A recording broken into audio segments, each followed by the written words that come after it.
ॐ भूर्भुवः स्वः तत्सवितुर्वरेण्यं भर्गो देवस्य धीमहि धियो यो नः प्रचोदयात्। ॐ शान्ति शान्ति शान्ति। Today I will narrate a conversation between sage Yajnavalkya and his consort Maitreyi on the topic of the absolute self.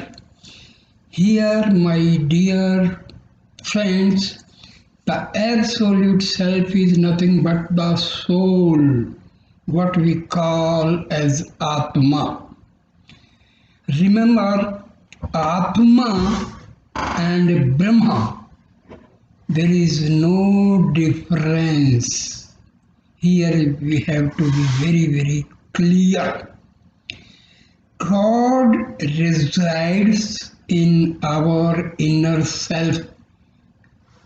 Otherwise, we know God is omnipotent, omniscient, omnipresent.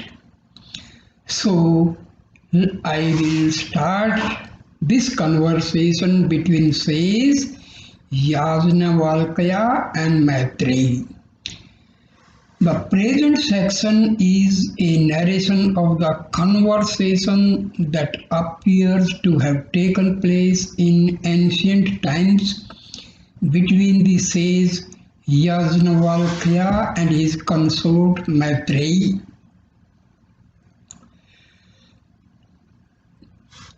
Last time, in my previous video, I have given this story of Yajnavalkya and how he was to go into retirement from the worldly life. So that I have already given in the previous video. So I am now here. Yajnavalkya says, I am going to retire from the life of a householder and enter into the fourth order of life. As we know, in Hinduism, the life of a person of 100 years is divided into 4 parts, each of 25 years. First is Brahmacharya, that is celibacy. Second, Grihast, householder. Third, Vanprastha, going to jungle or retire from the worldly life. Sannyasa, leaving everything except God. Now, continue. I therefore am now intending to arrange the division of property between you and Katyani. Katyani was his second wife. Before taking to the final stage of life, the life of a renunciation. This is the expression of sage Yajnavalkya to his consort Maitreyi. Between Maitreyi and Katyani, 2 consorts, I shall make the division of property. When the idea of property arose, immediately it appeared to have stirred up a brainwave in the mind of the wise Maitreyi. She queries, you speak of entering the fourth order of life, embracing a new perspective of living altogether, and therefore you propose to divide the property between the 2 of us here, so that we may be comfortable and happy. Is it possible for us to be happy ultimately through property? Is it possible to be perpetually happy by possession of material comfort and property? This is Maitreyi's question. See, Maitreyi and Katyani. Maitreyi was more inclined towards spiritualism. Katyani was she was more interested in the worldly life. So this is the difference between two ladies. Okay. The intention of Yajnavalkya to leave secular property to his consorts naturally means that he proposes to leave them in a state of satisfaction and immense comfort. But is this practicable? Can we be eternally happy, unbrokenly satisfied? Can there be a cessation of our happiness at any time? The question, simply put, is it possible to give immortality through wealth? So, wealth cannot give immortality. So, if I am the owner of the entire earth, the wealth of the whole world is mine. Will I be perpetually happy, or will there be some other factor which will intrude upon my happiness in spite of my possession of the values of the entire world? This is the question put by, this is the query put by Maitreyi. This is the question. You will be very no, replies Yajnavalkya. You cannot be happy. You will be very comfortable, as is the case with people who own a lot of wealth. But you would be in the same state in other respects as is the condition of well-placed people in society. Immortality is not possible through possessions. It is a different status altogether, which has no connection with any kind of relativistic association. There is no hope of immortality through wealth. Now see here, the word immortality means we are out of the cycle of death and birth. So that is the state of liberation. See, do not misunderstand this infertility is for the body. No, here people misunderstand this conception. Immortality is nothing but we get rid of the cycle of birth and death. See, some people they think the immortality means we will carry on living forever with this body. No, this body is perishable. It will vanish one day. So it is made of matter, and matter is perishable. So just we have to be very careful. Then what is the good of all this?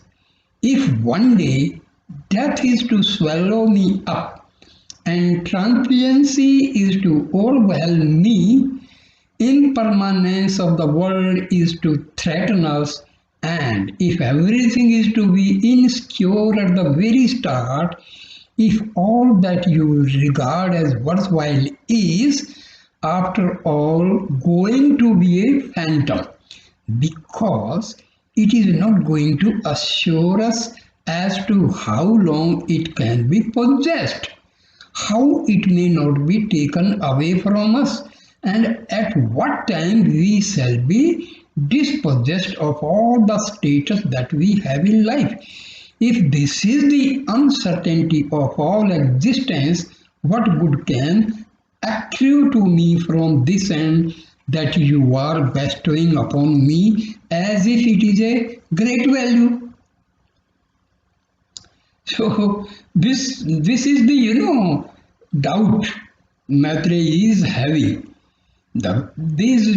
All the property, it can be snatched by some means. Then it is not certain it will never remain forever, and moreover this body will not remain forever. So what is the use of having all this property? So she says further, What am I to do with that thing which is not going to make me perpetually happy, immortal, satisfied? So whatever you know in this context, see, as her husband, whatever you know in this context, oh Lord, tell me that. She is requesting her husband to explain what else can we do. Let me be cured of this illness of doubting in my mind so that I may know what it is that I have to engage myself in if I am to be eternally happy. Means she is asking, what should I do so that forever I will remain happy? So that there can be no fear from any source. Is it a possibility? If it is a possibility, what is the method that I have to adopt in the acquisition of this supreme final satisfaction? Very wonderful question. Yajnavalkya was highly pleased with this query. I never expected that you will put this question to me when I am leaving you immense property, bestowing upon you a lot of wealth. So Yajnavalkya was surprised. He thought that both of my wives, they will be happy to have a large sum of property. But he was surprised when Maitreyi put question for happiness. She was not happy with the property. She was not interested to have the part of property. She was interested for everlasting happiness. So she further says, now Yajnavalkya says, Yajnavalkya replies, listen to me with rapt attention. I shall tell you the secret of this great problem that you have posed before me. The question that you have put, the difficulty in the ascent on the part of people to become permanently happy, which is not possible by possession of wealth. See, all the Upanishads, their main theme is how to realize the self, how to realize Brahman. Now, says Yajnavalkya further says, now the whole subject is a discourse on the relationship that obtains between eternality and temporality. What you call immortality is the life eternal, and that which is temporal is what we see with our eyes. See, here immortality means soul is free from the cycle of birth and death. And what we see with our eyes, the things which are visible to our eyes, they can never provide eternal happiness. Because what we can see means everything that is made of matter, and matter can never be permanent. So wealth is a general term which signifies any kind of value, any possession. It may be a physical possession, it may be a psychological condition, or it may be a social status. All these come under wealth, because anything that gives you comfort, physical and social, can be regarded as property. This is what is known as temporal value. It is temporal because it is in the context of the time process. That which is temporal is that which is conditioned by time. See, remember, soul and God, they are beyond space and time. But all the things made of matter, they are conditioned by space and time. The time process is involved in the possession of values that are called temporal. So, time has a say in the matter of our possessions. We cannot completely defy the law of time and take hold of possession that we regard as ours. Time is inscrutable force which is a peculiar arrangement of things in the world.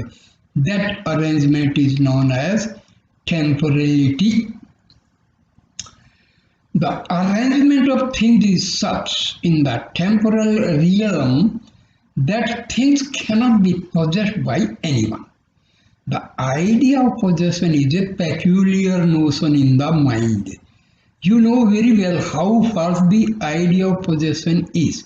See, how can we possess things forever? Say, for example, things may remain forever, but our body will never remain forever. So, possession is not at all possible. Because things as well as our body, all these things are perishable. And anything which is perishable can never remain forever. Only Atma and God remain forever, not perishable. So the simple thing, you cannot possess anything except in thought. So what we call ownership of property is a condition of the mind. I can give you a very small gross example. This is a large expansion of land, a vast field which is agricultural in itself. Today you say it is owned by A and tomorrow it is owned by B by transfer of property. Now, what do you mean by this transfer of property? It has never been transferred. It is there in its own place. It has been transferred in the ideas of people. One person called A imagined that it was his yesterday, and today another called B thinks in his mind that it is his. Now both ideas, whether it is the idea of A or the idea of B, are peculiar, inscrutable conditions which cannot be easily associated with the physical existence of the property known as land. There is no vital connection between the thought of the person and the landed property. There is only an imaginary connection.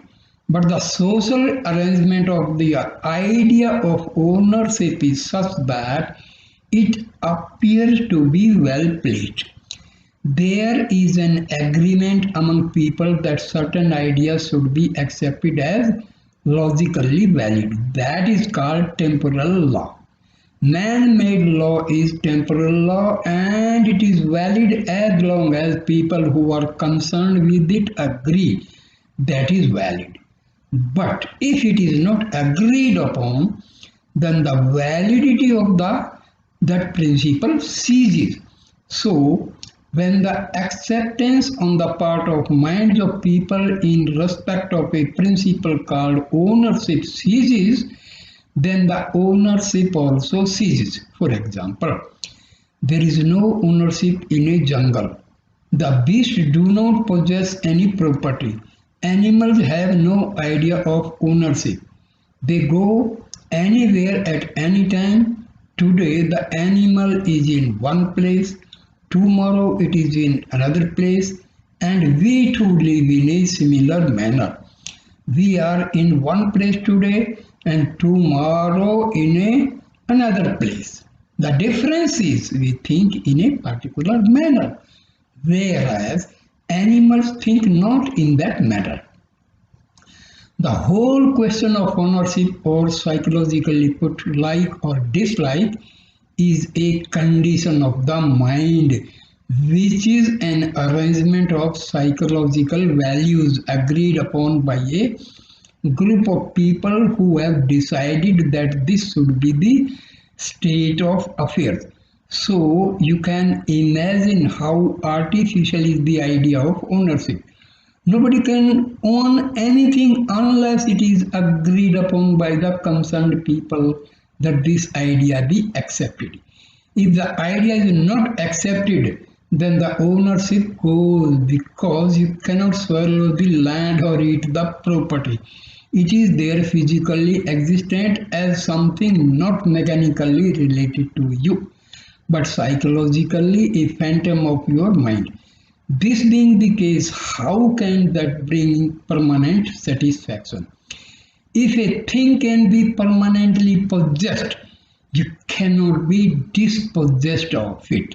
The very fact that can be dispossessed of a property shows that permanent acquisition is not possible.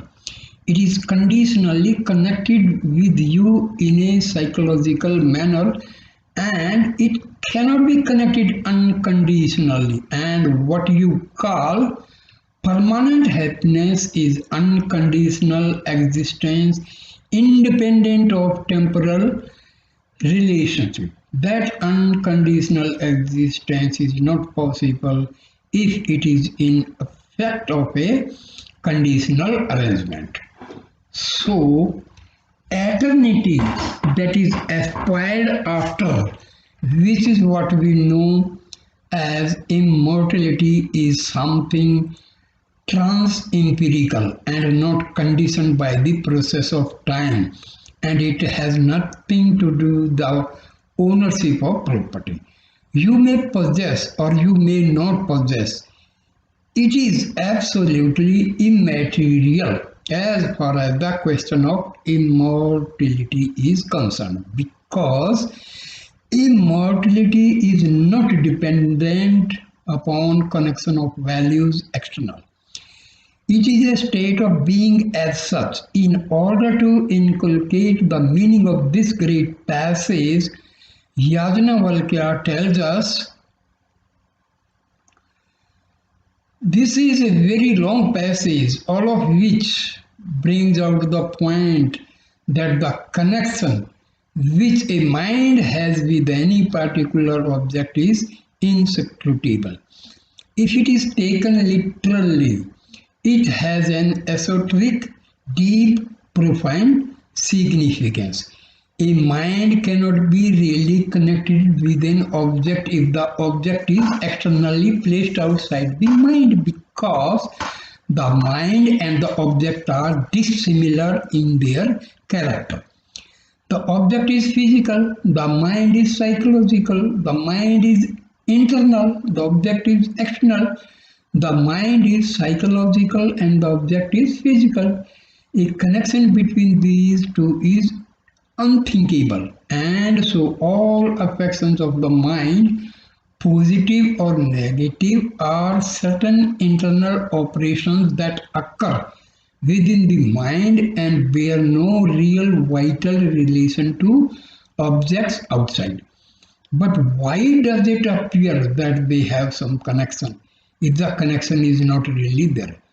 Why do we appear to be happy in our mind when certain objects are possessed? Desirable things are owned by us as we think in our minds.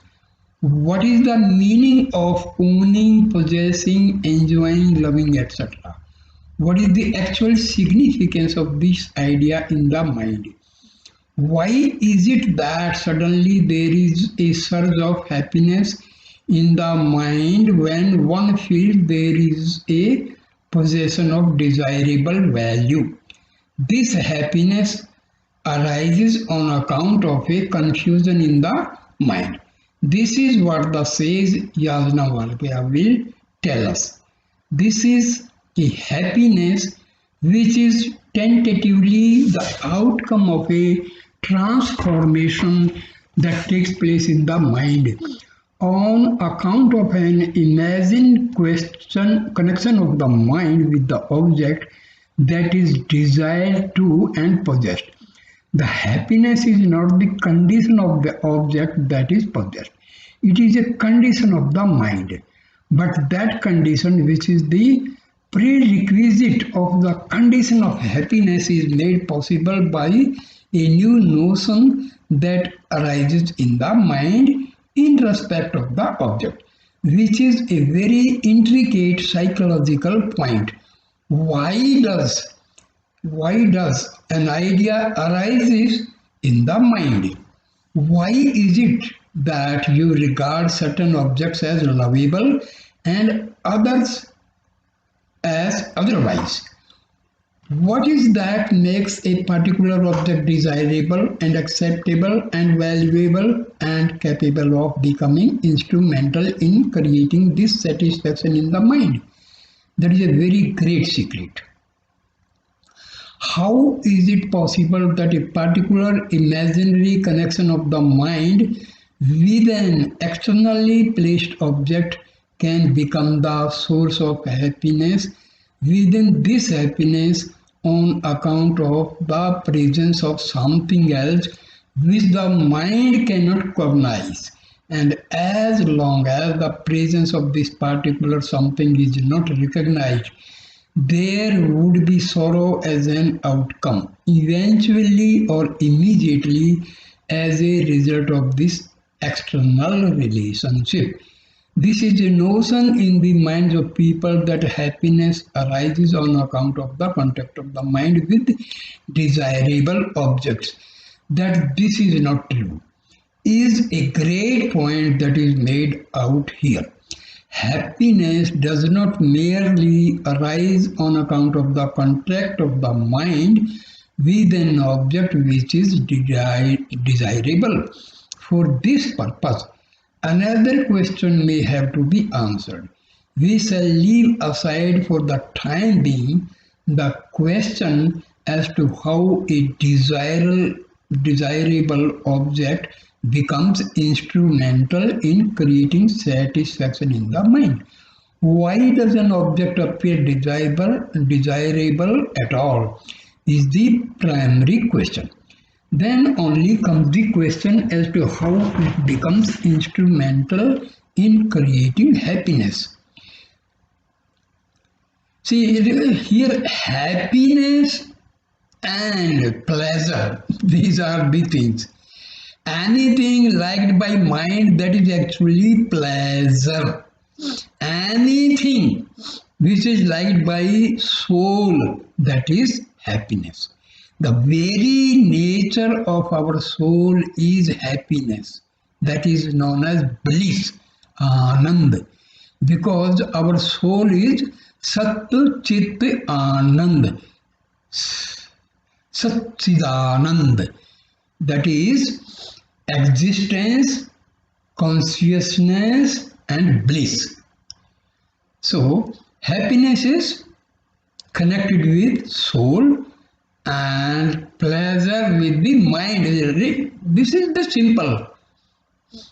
The desirability of the object is again a condition of the mind. It is a perception of the mind in the contour of the object of certain characters which are necessitated by the mind.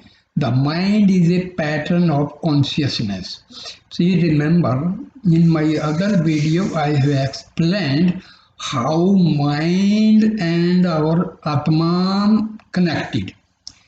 See, all the thoughts, they arise from our soul, and continuously rising of thoughts give rise to the mind. Remember, and when this, this mind is actually non-existent. It does not exist because these are the thoughts which constitute this mind, and thoughts arise from our soul. So mind itself is non-existent, it is temporary, it is perishable. It is because when the mind is destroyed, we say we realize our soul. Till the mind is there, ego is there, we cannot realize our soul. That is this mind, ego, they are the veil between, they are covering our soul rather. You may call it a focused form of consciousness, a shape taken by consciousness. Something like the shape of the waters of the ocean may take in the surge of the waves. A particular arrangement of consciousness in space and time may be said to be a mind, whether it is a human mind or otherwise. This particular arrangement of consciousness is naturally finite. Every particularized shape or form is finite, merely because of the fact that it is so particularized. The particularization of the mind is the isolation of that character of the mind from other characters which are equally existent elsewhere in other objects.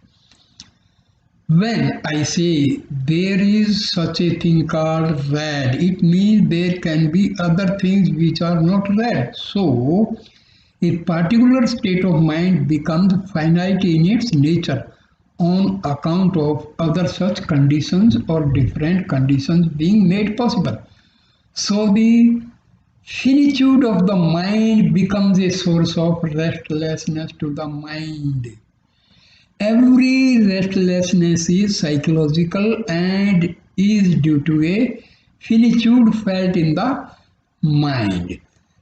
But this finitude brings about a limitation that is imposed upon itself by the factor that it is finitude itself. If you want to overstep the limit of the boundaries that are set upon you, so the mind tries to jump over its own skin, as it were, in trying to grab objects which it imagines to have the characteristics which are the counterparts of that it feels it has lost. The finitude of the mind, it is felt, can be made good by the character that the mind imagines to be existing in the objects that are desirable.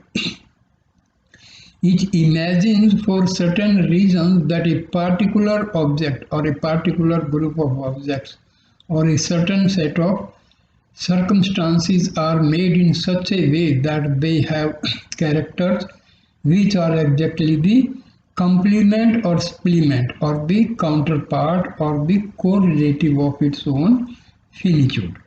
Or you may say it is something like a square rod beholding a square hole in its presence of a similar shape. If the square rod possesses a round hole, there cannot be attraction. If the round rod sees a round hole, there can be attraction. There should be a counterpart of the values of attraction to arise. One finitude should be believed capable of being made good by another finitude, and then there is attraction. The world is made in such a way that there are infinite varieties of finitude, and one set of values which goes to make up the finitude of a particular mind becomes the source of summoning the opposite of these values, which are imagined to exist in another finitude, say an object. So the world is said to be relative in the sense that everything is related to everything else, unless a particular finite situation is related to another particular finite situation, which is going to be the complementary aspect of it. There cannot be a sense of fullness. The sense of fullness is the source of satisfaction. Satisfaction and sense of fullness are identical. When you feel incomplete in yourself, you are unhappy. When you feel complete, you are happy. The feeling of incompleteness arises on account of the notion that something is lacking in you. The sense of lack of something arises because there is a sudden emergence of certain notions in the mind in respect of values, of which it becomes conscious. And so it cannot be that a particular person will be feeling the same sense of finitude at all times. It does not mean that you will be wanting the same thing throughout your life. The idea of finitude goes on changing as you arise in the process of evolution. As the mind gets transformed gradually, day by day, stage by stage, in the process of evolution, the requirements of the mind also change. And this is why every day you desire different object, not the same object. You cannot have one particular thing today and be happy forever. That is not possible. Because the mind cannot rest in one condition. It cannot rest because there is evolution. There is physical evolution and psychological evolution. Both are taking place simultaneously. So this perception of a counterpart of the finitude of mind in a given condition is caused by the desirability of an object felt by the mind. Then what happens? Immediately the mind says, here is the source of my fulfillment, and wishes to come in contact with it as soon as possible so that it may become a part of its being. The desire of the mind for a particular desirable object is a desire to get united with that object in its being. So, the idea of possession is something very strong. Indeed, it is actually a desire to get united with the object so that you become physically, psychologically whole in being and not merely in an external relation. The condition is, however, not possible as you cannot enter into the being of any object. Therefore, there is not such satisfaction even after the fulfillment of a desire. No desire can be fulfilled eternally. Whatever be the effort that you put forth, because it is not possible for you to enter into the being of that object. The intention is good, but it is impracticable. Nobody can enter into the existence of an object because the object is externally placed in space and time.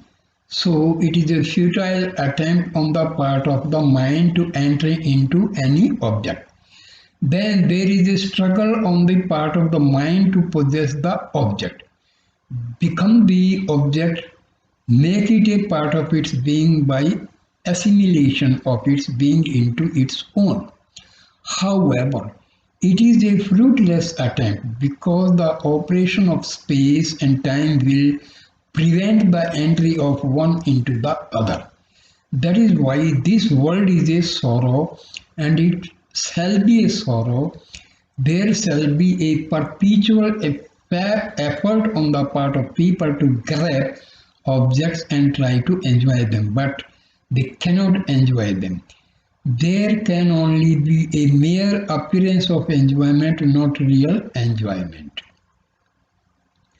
The love that you feel in respect of an object is in fact the love that you feel towards that which is called perfection and completeness. It is not really a love for the object.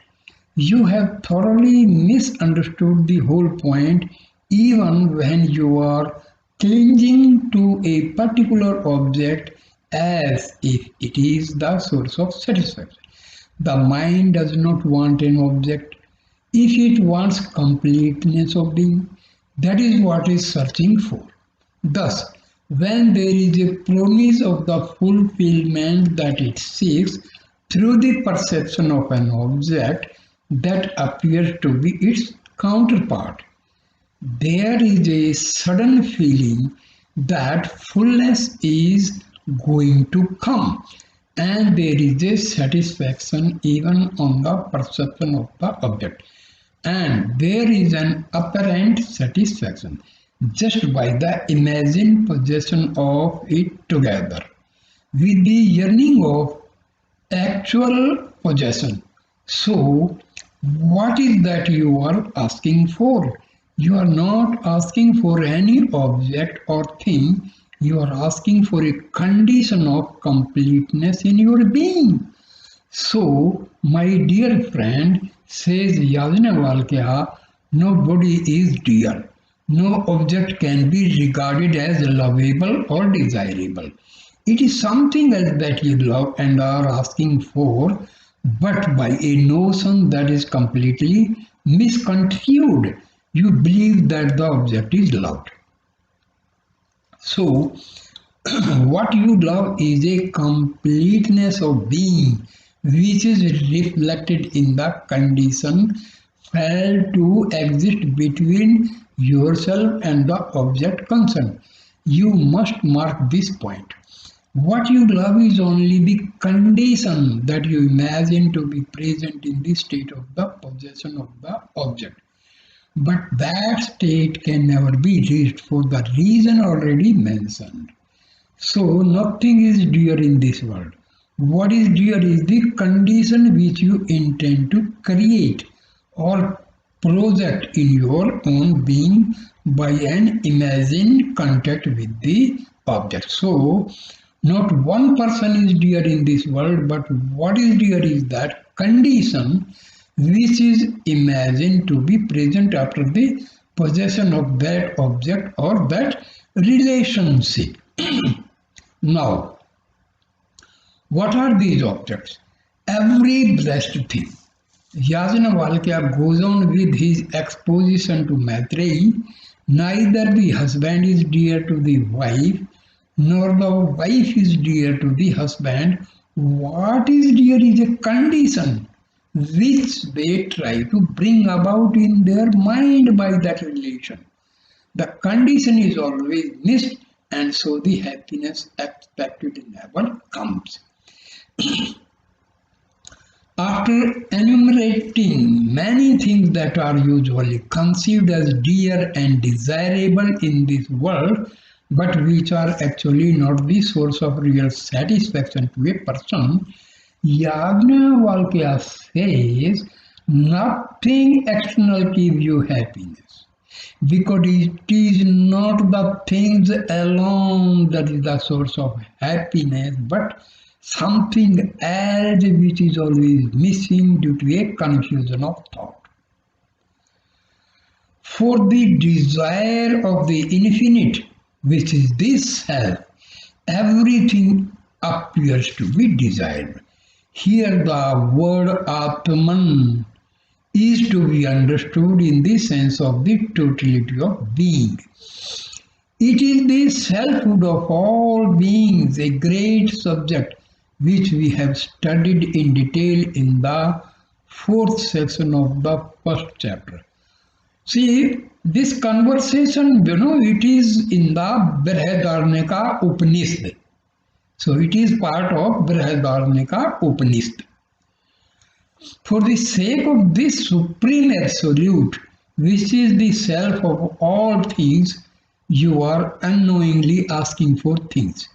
You have missed the point in asking for the things of the world. So it is a wild goose chase from birth to death, nothing coming forth. Ultimately, you come to this world crying, and you go crying because you have missed the whole point in the tremendous effort that you have put forth throughout your life entirely by nothing. So, now further Yajnavalkya says, say, O Maitreyi, it is the Atma that is to be beheld. It is the Atma, that is soul, that is to be known. It is the Atma that is to be searched for. It is the Atma which is to be heard about. It is the Atma which is to be thought in the mind. It is the Atma which is to be meditated upon. There is nothing else worthwhile thinking, nothing else worthwhile possessing, because nothing worthwhile exists other than this. This means Atma. So, happiness is connected with Atma only. Rest, it is the thoughts only. Relations are just in the mind. Mind is temporary. So that happiness is temporary. That is not actually happiness. Happiness and bliss, that is the nature of our Atma. If you can grasp the significance of what this Atma is, you have known everything. And then you have possessed everything, you have become all this. See, know thyself, know your Atma, realize your Atma, then you will have happiness forever. This is the gist of all this thing. There is nothing left to desire afterwards. When we know our Atma, we realize our Atma, there is nothing desirable left over. And if this is not to be achieved, what is going to be your fate? Suppose you do not have this knowledge. Everything shall leave you one day or the other. Today this goes, tomorrow that goes, and the history of humanity has told us repeatedly that you cannot lay trust upon anything.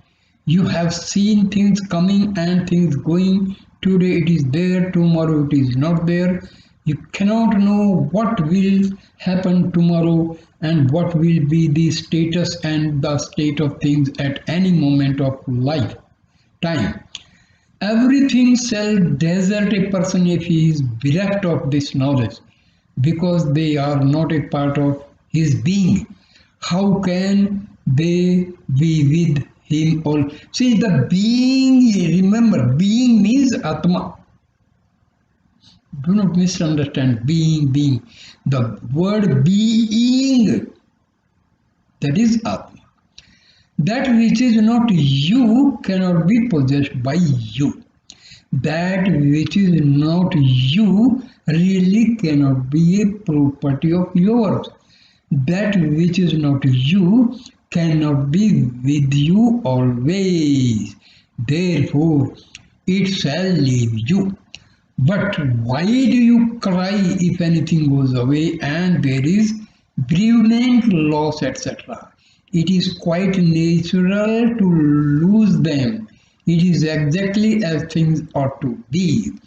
Things which are outside you do not belong to you. Therefore, it is no use crying over them. What is the difficulty? What is the problem? And why are you worrying about it? If they become so you, they cannot leave you, because you cannot be dispossessed of yourself. You are dispossessed of only those things which are not yours.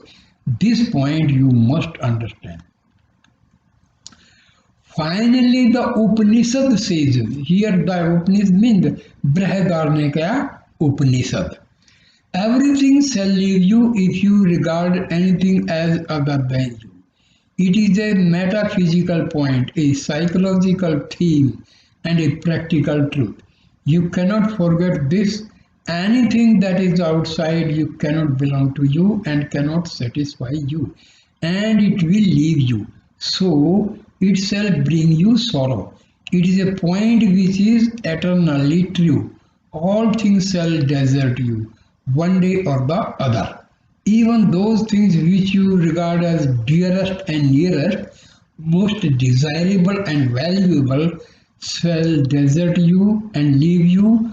bringing sorrow because they do not belong to you. So Maitreyi says Yajnavalkya, it is the Atma that appear as all these things. This is the point that is never grasped by the mind, which looks upon objects as independent entities. The Atma is the one reality that masquerades in various forms and names, but this point is not understood. The mind that is finite, located and lodged in the body does not understand the fact that finite objects that are outside are only appearance of a single indivisible reality. So, the finite tries to cling to the finite, not knowing this fact of infinitude that is at the background of these finite forms. If this infinitude that is at the base of these finite forms is to be understood, realized and made part of one's own being, then the realization accrues. This Atma is all. In Sanskrit we call it Idam Sarvam Yad Ayam Atma. By these three illustrations, says Yajnavalkya tells us that the effect cannot be known unless the cause is known, because the effect is a manifestation of the cause in some proportion. You cannot understand the nature of any object in this world unless you know where from it has come. But you try to understand the why and wherefore things by merely beholding them with the eyes. Whatever be the extent of your observation in the best laboratory conceivable in the world, you cannot understand things, because whatever is observed through even the subtlest instrument, even the best microscope, etc., is an effect, not a cause. It is a product of certain circumstances. The conditions that have been responsible for the effectuation of these forms that you are observing are transcendent, and therefore they are invisible. Unless the cause behind the form that is visible is perceived, the form cannot be really known. If you are intent upon knowing the nature of any object, you must know its relation to something else, and that something else is connected to another thing, and so on, until you will be surprised to realize that everything is connected to everything else in such a way that nothing can be known unless everything is known. So, it is not possible to have complete knowledge of any finite object unless the infinite itself is known. You cannot know the structure of even a sand particle in the beach unless the whole cosmos is known ultimately, because it has got infinite relationships to various types of atmosphere of which it is a product. So, it will take you up to the limit of the infinite if you try to understand the inner, inscrutable majesty of even a grain of sand. To understand this, the great master Yajnavalkya gives us three illustrations. Just as the sound that is made by a percussion instrument cannot be properly identified if the instrument itself is far away and not visible to the eye, but whose sound is heard by you from a distance unless you catch the source thereof, just as you cannot identify the rhythm produced by the blowing of a conch unless you have the capacity to grasp the totality of the sound by actually perceiving the conch that is being blown at any particular time. Just as you cannot understand the symphony produced by a veena or a stringed instrument, for instance, merely by hearing one note unless you are able to connect all the notes in a harmonious symphony. So is the case with all these things in the world. You cannot know anything. They are each like one note in the symphony or the music of the universe. How can you know the beauty of the music by merely hearing one note? That note is connected to many other notes, and when every note is harmoniously related to all other notes to which it is related, and all the notes are grasped at one stroke in one single harmonious symphony, that becomes music. It is beautiful. But if only a twang is heard or one tick is heard, it makes no sense. It is not music. Likewise, with any object in this world, it is one twang, one tick, one sound which is really connected to a vast arena or a gamut of a symphony that is universally expansive. Unless the total expanse or continuity is grasped by the mind at one stroke, which means to say that unless the infinite being behind the finite object is grasped by the consciousness, no finite object can be known fully, nothing can be understood perfectly. Therefore, nothing can give you satisfaction. There is no hope of immortality through any possession in this world, is the conclusion of sage Yajnavalkya. The sage Yajnavalkya says that the nature of effects cannot be known unless their cause is known. It is futile on our part to investigate into the nature of any finite object without correlating its form and contact with the causes which gave rise to its present form, in a series which cannot be comprehended by the mind. Every link in a chain is connected with every other link. The pull or force exerted by the topmost link is felt by the lowermost link, even if the chain be millions of miles in length, irrespective of the fact that the lowest link might not have even seen the very existence of the topmost link. The presence of that topmost link will be felt by the pressure it exerts through the age-long length of the chain, of which the lowermost link is a finite part. Even so is the nature of all finite things in the world, and we cannot understand the nature of anything unless we are in a position to understand everything at the same time. Either you know everything or you know nothing. That is the truth of all experience. There is no such thing as knowing something, because that something is a false aspect of the organic connection with which it is related, minus its relation. Its very existence is not worth cognition at all. The nature of finite objects is very peculiar. They are constituted of the circumstances in which they are placed, so that you cannot separate the circumstances and the nature of the thing itself. It is not true that the circumstances are outside and the thing is inside. It is a false conclusion, again, which the mind makes in its untutored attitude toward things. The circumstances are a part of the existence of things, and these circumstances are not conceptual notions in the mind. They are vital energies, powers.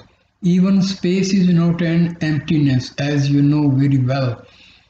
It is as solid as a rock, for example, because under conditions which can be experimented upon, Even the most solid of things can be converted into an ethereal substance. So, the circumstance of space around an object is not an unimportant aspect that can be separated from the existence of an object. But the incapacity of the senses to perceive non-physical objects and non-physical conditions creates a false impression in the mind that the circumstances are completely isolated from the existence of an object. This is why we make independent notional judgments about things, distancing them from the conditions